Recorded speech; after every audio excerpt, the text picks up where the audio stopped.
es donde yo me siento a gusto, rodeado de la gente de a pie. No os asombréis, no. Aquí es donde yo me siento a gusto, con el pueblo. ¿Y por qué?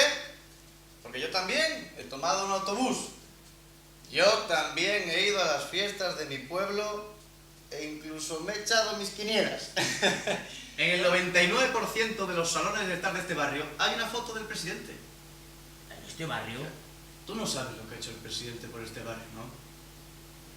Claro. ¿Tú qué vas a saber? ¿Tú qué vas a saber? Pues pon la oreja, que te lo voy a explicar yo. Ha construido unas escaleras de caracol que comunican el piso 1 de la biblioteca con el piso 2. ¿En la biblioteca? En la biblioteca. Cultura, coño. Es que al presidente le gusta mucho leer. Y yo, Cayetana, tampoco me arrepiento. Disculpa. Ay, Tiene que ser él. no te deja. Mira. Cari.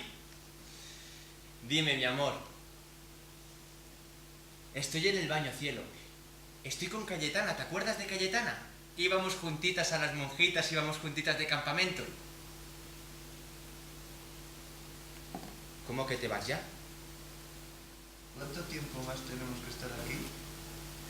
No lo sé, pero hay que darle parte al presidente de cómo vamos a encarar mañana la entrevista. ¿Hoy? No, ahora, Ramírez, ahora. Pues no sé qué le vamos a decir. Ni yo tampoco.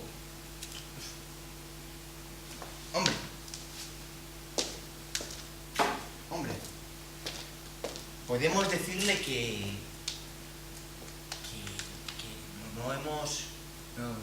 no hemos llegado a ninguna conclusión, ¿no? Porque es un tema delicado. No, porque es un tema complejo.